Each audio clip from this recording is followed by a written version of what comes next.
Hi friends, எல்லாருக்கும் வணக்கம். எல்லோரும் எப்படி இருக்கீங்க? நல்லா இருக்கீங்களா? Welcome back to Ammu's home style. இன்றைக்கி வீடியோவில் கடவுள்கிட்ட ஏதாவது ஒரு வேண்டுதல் வச்சுக்கிட்டே இருக்கீங்களா? தினம் தினம் தினம் எனக்கு இது கொடு அது கொடு அப்படின்னு கேட்டுக்கிட்டே இருக்கீங்களா? அப்படி கேட்கலாங்களா? அப்படி கேட்டால் கடவுள் கொடுப்பாரா? பக்தியோட உச்சம் எது தெரியுங்களா? பணம் புகழை தாண்டி கடவுளிடம் கேட்க வேண்டிய விஷயம் என்னன்னு தெரியுங்களா? அதை பற்றி தான் இன்றைக்கி வீடியோவில் தெரிஞ்சுக்க போகிறோம். வீடியோவை ஸ்கிப் பண்ணாமல் ஃபுல்லாக பாருங்கள்.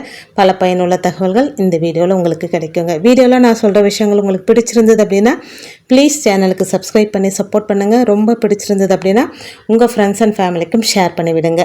தினமுமே நம்ம வீட்டில் இருக்கிற பூஜை அறையில் விளக்கேற்றி சுவாமி படங்களுக்கு பூக்கள் சாத்தி ஊதுவத்தி ஏற்றி வச்சு சாம்பிராணி பொருத்தி வச்சு பிரார்த்தனை செஞ்சு கடைசியில் கற்பூரம் காட்டி வழிபாடு செய்கிறோம். நம்மளுடைய பிரார்த்தனையில் கண்டிப்பாக கடவுளிடம் குடும்பத்திற்காகவும் தனக்காகவும் பிரார்த்தனை செஞ்சுக்குவோம். அதே போல் கோவிலில் குடும்பத்தினரோட பெயர்களை அர்ச்சனை செய்து தனக்கு வேண்டும் அப்படின்ற நினைக்கிற விஷயங்களை ஒரு பட்டியல் போட்டு அதை நிறைவேற்றி தரும்படி கடவுள்கிட்ட நம்ம மனசார வேண்டுதல் வைக்கிறது மனுஷங்களோட இயல்பு. பொதுவாகவே எல்லாரும் இப்படி தான் வேண்டுதல் வச்சுப்போம். நாம் போடுற அந்த பட்டியலில் பணம், பொருள், பதவி, அந்தஸ்து, அதிகாரம் இதெல்லாம் கண்டிப்பாக இருக்குங்க. ரொம்ப சிலர் பணம் பதவிக்கு ஆசைப்படாமல் ஆரோக்கியம் மன நிம்மதி மட்டும் வேண்டும் அப்படின்னு கேட்குறது உண்டுங்க. அந்த மாதிரி கேட்குறவங்க 100க்கு ஒரு 20% தான் இருப்பாங்க. மீதி 70% வந்து நமக்கு என்ன வேணும், பணம், பதவி, வேலை, கல்யாணம் இந்த மாதிரி வேணும்னு கேட்குறவங்க தான் நிறைய பேர் உண்டு. நம்ம குழந்தையாக இருக்கும்போது நம்ம நல்லா இருக்கணும் அப்படின்னு சாமிக்கிட்ட வேண்டிக்கோ அப்படின்னு நம்ம பெற்றவங்க தாத்தா பாட்டி இவங்கெல்லாம் சொல்லி நாம் அதை கேட்டு தான் வளர்ந்துருப்போம். நாம் சின்ன வயசில் சாமி கும்பிடும்போது சாமி நல்லா இருக்கணும், நான் நல்லா இருக்கணும், எல்லாரும் நல்லா இருக்கணும் அப்படின்னு வேண்டதை நானே சின்ன குழந்தைங்க வேண்டதை பார்த்துருக்குறேங்க. நாமளும் குழந்தையா இருக்கும்போது அப்படி தான் வேண்டிக்கிட்டோம்.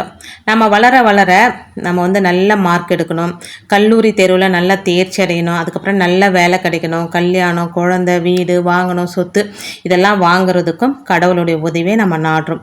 ஒரு மனுஷனோட கடைசி மூச்சு வரை கடவுளிடம் வேண்டுவது நிற்கிறது கிடையாதுங்க.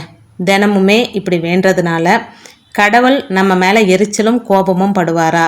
இது குறித்து ஒரு முறை தமது சொற்பொழிவில் திருமுருக கிருபானந்த வாரியார் சுவாமிகள் சொல்லும்போது அவர் வந்து ஒரு சின்ன கதை மூலம் இதை நமக்கு உணர்த்துறாருங்க.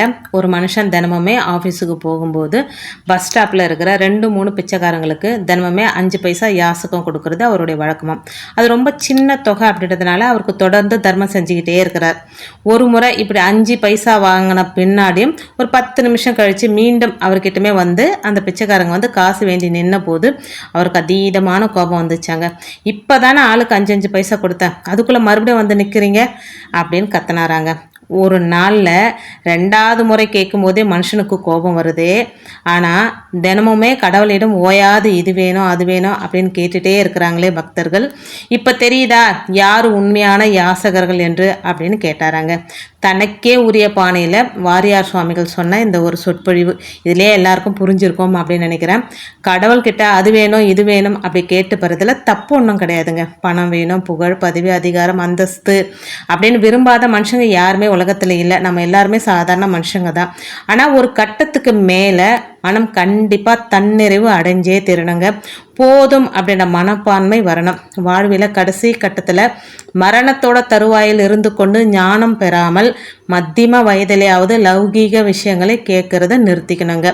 கடவுளுடைய அன்பும் அருளும் மட்டும் போதும் அப்படின்ற நினைப்பு வரணுங்க. அவர் இத்தனை வருஷங்களாக தனக்கு அளிச்சிருக்கும் நல் வாழ்க்கைக்காக மனமார்ந்த நன்றி சொல்லலாம். ஒரு கட்டத்தில் கடவுளிடம் எதையுமே கேட்காம நிறுத்திட்டு பிறருக்கு தன்னாலான உதவிகளை செய்யலாங்க. ஸோ ஒரு கட்டத்துக்கு மேலே கடவுள்கிட்ட இது வேணும் அது வேணும் அப்படின்னு கேட்காம நம்மளால் மற்றவங்களுக்கு என்ன உதவி செய்ய முடியுமோ, என்னால் பணமாக கொடுத்து உதவி செய்ய முடியாது, ஒரு 2 பேருக்கு சாப்பாடு வாங்கி கொடுக்கலாம், அதுக்கு கூட முடியாது அப்படின்றவங்க நாம் சாப்பிட்ற சாப்பாட்டிலேருந்து ஒரு பிடி சாதத்தை காக்காய்க்கோ குருவிக்கோ கொடுக்கலாம், இல்லை நாய்க்கு கொடுக்கலாம். அது கூட கொடுக்க முடியாது, நான் சாப்பிட்றதே கொஞ்சம் சாதம் தான் அப்படின்னா அதில் ஒரு பருக்க 2 பருக்க கொடுத்தா கூட நிறைய எறும்புகளுக்கு வயிறு நிறைய சாப்பாடு கொடுத்த புண்ணியம் நமக்கு வந்து சேருங்க. ஸோ இந்த விஷயத்தை எல்லாம் நம்ம சாகர தருவாய்க்கு முன்னாடி செய்கிறத தவிர்த்துட்டு மத்தியம வயசில் ஒரு 40 வயசுக்கு மேலே கூட இந்த மெத்தடை நாம் ஃபாலோ பண்ணும்போது நல்ல பலன் அப்படின்றது நமக்கும் கிடைக்குங்க. நமக்கு பின்னாடி வர சந்ததியினரும் இதை பார்த்து தெரிஞ்சுப்பாங்க. எப்போவுமே கடவுள்கிட்ட இதை கொடு அதை கொடுன்னு கேட்குறத தவிர்த்துட்டு கடவுளே நீயே சரணாகதி அப்படின்னு அவர் பாதத்தில் சரணாகதி அடைஞ்சிட்டோம் அப்படின்னா நமக்கு நல்ல மோட்சம் கிடைக்கும் அப்படின்றதும் ஒரு நம்பிக்கைங்க. ஸோ இன்றைக்கி வீடியோவில் நான் சொன்ன விஷயம் உங்களுக்கு பிடிச்சிருந்தது அப்படின்னா ப்ளீஸ் சேனலுக்கு சப்ஸ்கிரைப் பண்ணி சப்போர்ட் பண்ணுங்கள். ரொம்ப பிடிச்சிருந்தது அப்படின்னா உங்கள் ஃப்ரெண்ட்ஸ் அண்ட் ஃபேமிலிக்கும் ஷேர் பண்ணி விடுங்க, அவங்களும் பலனடையட்டும்.